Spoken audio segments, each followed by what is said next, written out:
Na guerra, a complexidade muitas vezes é confundida com eficácia. As pessoas presumem que armas ou estratégias mais avançadas, complicadas e caras devem ser inerentemente melhores do que alternativas relativamente rudimentares e acessíveis. No entanto, a história já provou que as vitórias mais decisivas podem vir das ideias mais simples. A Ucrânia demonstrou esse conceito repetidas vezes ao longo de sua guerra com a Rússia, enquanto Moscou investiu bilhões em projetos sem futuro, já destinados ao fracasso. Como mísseis que falham ao disparar e caças sofisticados que nunca decolam, Kiev fez um uso muito mais eficiente de táticas improvisadas e sistemas bastante básicos. E acabou de lançar talvez o mais básico de todos. Uma bomba do tipo poste de cerca, absurdamente simples, que deixou as tropas russas em completo pânico ao perceberem uma verdade assustadora. Não há mais lugar para se esconder. Não sabemos o nome dessa bomba, mas sabemos que fotos dela começaram a se espalhar como rastilho de pólvora nas redes sociais russas. Essas imagens mostram uma nova bomba de drone ucraniana, com aletas na cauda e uma ponta de metal afiada, semelhante às estacas usadas na base de postes de cerca para fixação no solo. Não é necessário ser especialista militar para entender para que essa bomba foi feita. É uma munição penetrante, com uma ponta pontiaguda projetada para atravessar estruturas e permitir que ele entre em prédios ou penetre no solo antes de explodir. É um dispositivo incrivelmente simples. A Ucrânia basicamente pegou o tipo padrão de bomba que um veículo aéreo não tripulado, ou drones, pode lançar e adicionou uma ponta de metal na extremidade.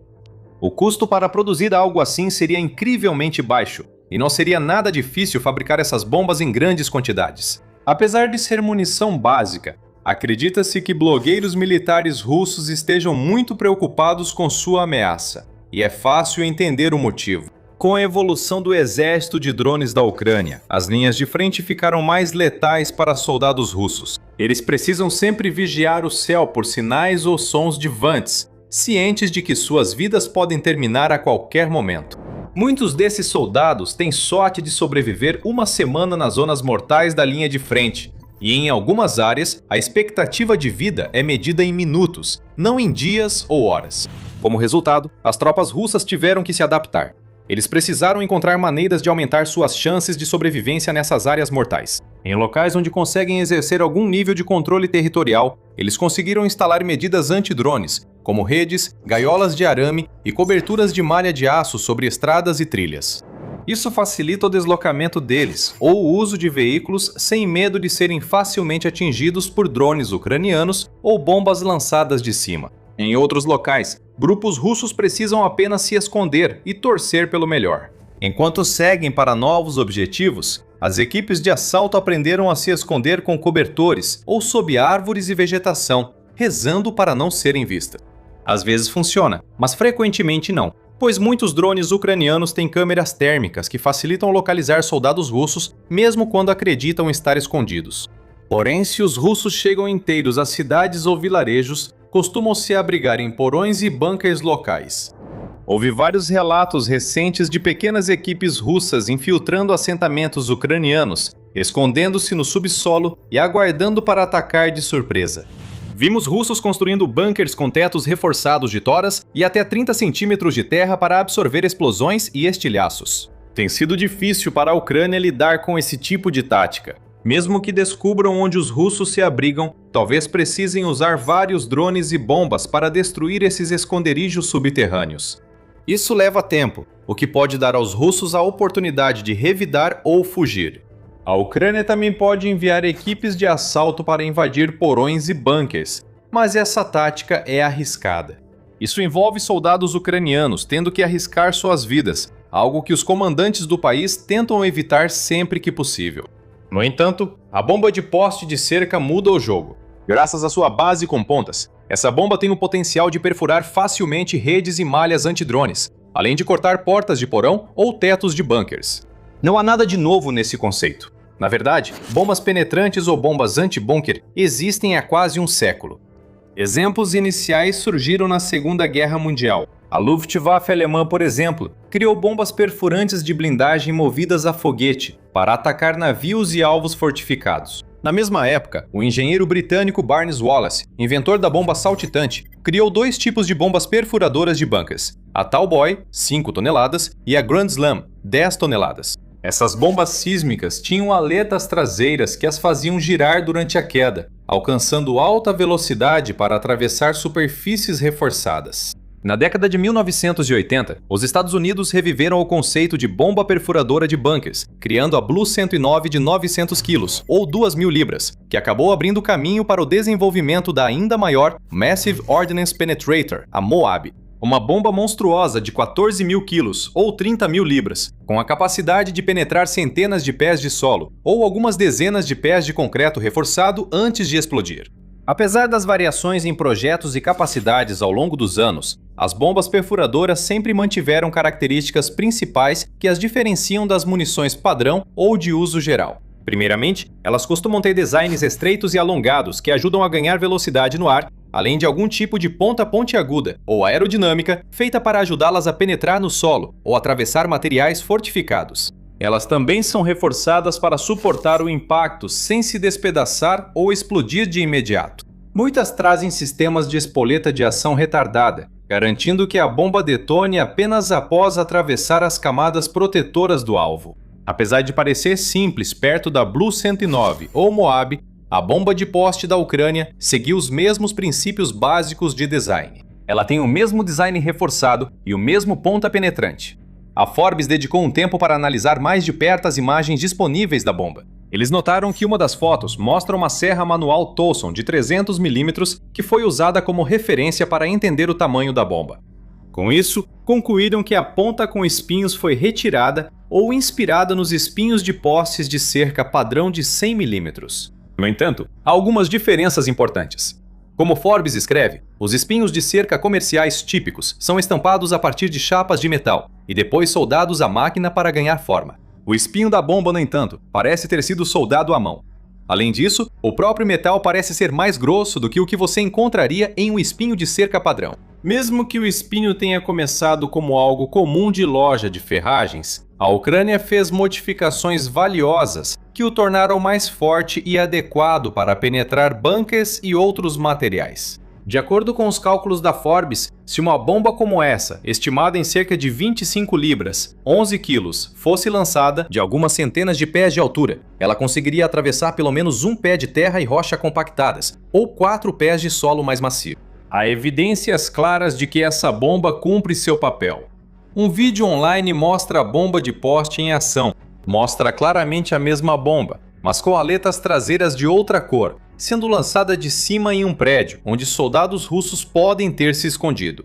Vemos a bomba atingir o chão, mas ela não explode imediatamente. Há evidências de que, como outras bombas anti-bunker, a bomba de poste tem fusível de retardo, permitindo penetrar e atingir o alvo antes de explodir. Segundos após ser lançada, a bomba explode com força suficiente para causar danos significativos à estrutura ao redor. É barato, é simples e muda o jogo. Antes de explicar o motivo, se você gosta desse conteúdo, inscreva-se no The Military Show. Trazemos explicações assim toda semana.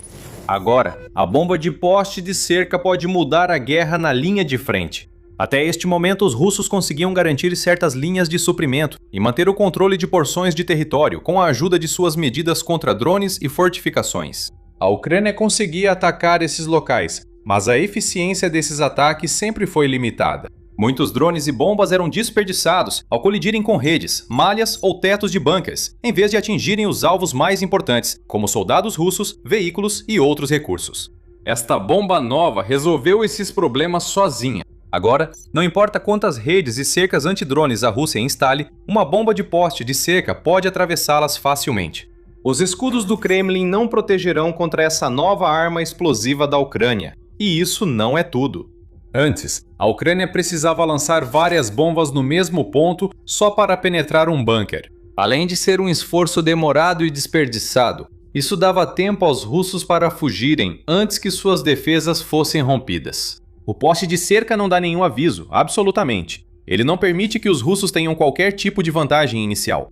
Com um só golpe, ele elimina grupos inteiros de soldados, atravessa tetos de bunkers e faz estruturas desabarem sobre os ocupantes antes que percebam o que os atingiu. Mesmo os abrigos mais protegidos terão dificuldade contra um ataque preciso com a bomba de poste de cerca. E o melhor é que a Ucrânia já tem os drones para lançar essas munições. Por anos, as forças de Kiev vêm usando drones bombardeiros pesados como o Vampiro, além de outros modelos como o Kazan, Heavy Shot e o Nemesis. Apesar de nomes e especificações diferentes, todos cumprem a mesma função. Levam bombas ao campo de batalha e atacam o inimigo de cima, oferecendo-lhe pouco tempo para reagir ou tomar medidas evasivas. Alguns podem até lançar cargas de 15 quilos ou 33 libras em alvos a até 16 quilômetros ou 10 milhas de distância. Os russos chamam todos esses drones de Baba Yaga, a famosa bruxa devoradora de crianças do folclore eslavo. Para muitos soldados, os bombardeiros Baba Yaga são, sem dúvida, o que mais os assusta no campo de batalha. Até mesmo o zumbido de um drone Baba Yaga na área é suficiente para arrepiar até o soldado russo mais calejado, porque eles sabem do que esses drones são capazes. Pelo menos no passado, porém, esses soldados podiam encontrar algum tipo de conforto ou tranquilidade se conseguissem entrar em um bunker ou se proteger sob uma rede anti-drones. Esse conforto acabou, pois o próximo drone Baba Yaga que virem pode não estar carregando uma bomba de morteiro padrão nem uma mina antitanque. Em vez disso, pode estar a poucos instantes de soltar um poste de cerca diretamente sobre suas cabeças, que vai atravessar facilmente qualquer defesa que estiver no caminho. Isso inclui malha, redes, terra, folhagem e muito mais. Além disso, muitos dos drones bombardeiros da Ucrânia estão equipados com software inteligente de mira para bombas, o que permite que eles atinjam alvos em movimento, como caminhões e outros veículos. Então, mesmo que os russos percebam que os bombardeiros estão vindo em sua direção e tentem fugir, seja a pé ou com a ajuda de qualquer veículo que consigam encontrar, eles ainda não estarão seguros.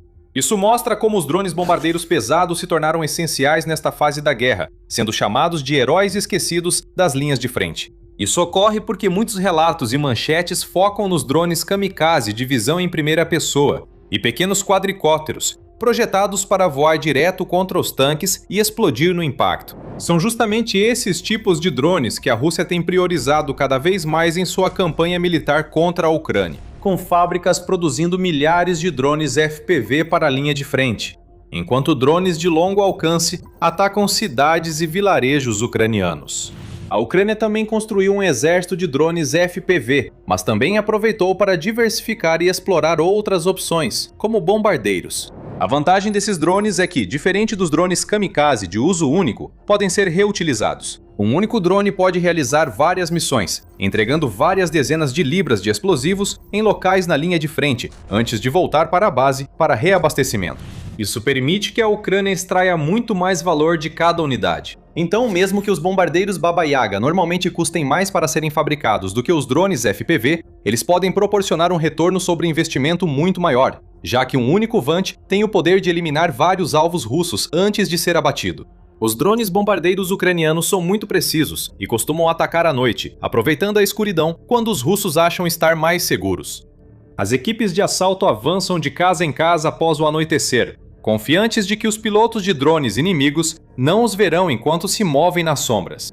As Baba Yagas enxergam na escuridão e eliminam alvos com facilidade impressionante. Relatos indicam que esses drones bombardeiros destruíram caminhões, concentrações de tropas, bunkers, postos de comando e até sistemas de defesa aérea. Segundo estimativas, esses drones podem causar mais perdas à máquina de guerra russa do que os UAVs FPV convencionais.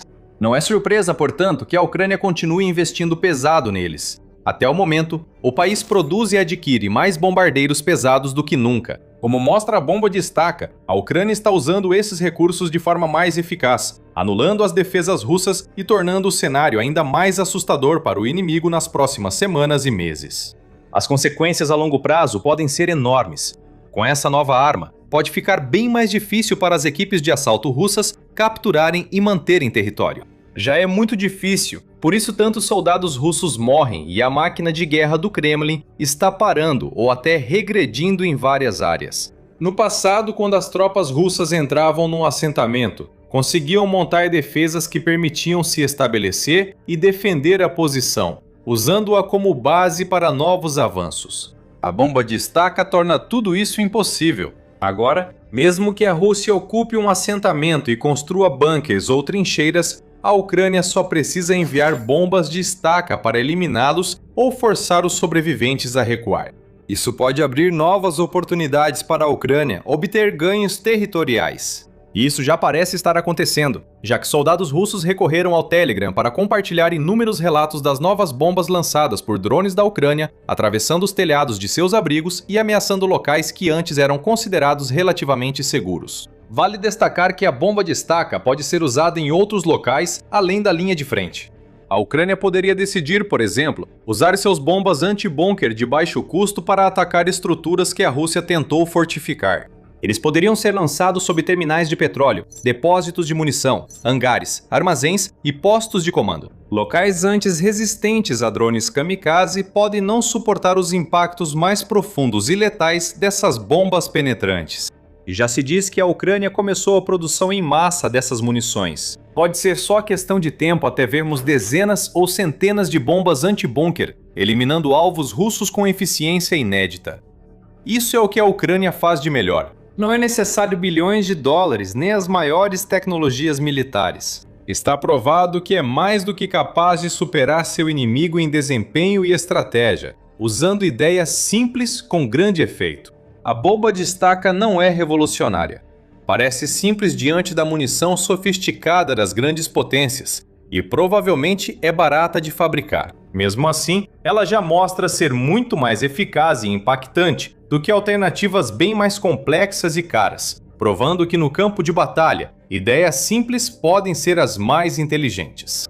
Agora você pode saber mais sobre o avanço da Ucrânia sobre as forças russas nas linhas de frente neste vídeo. Ou confira este vídeo para ver como as forças de Kiev estão abrindo caminho para a completa libertação da Crimeia após mais de 10 anos de ocupação russa na região.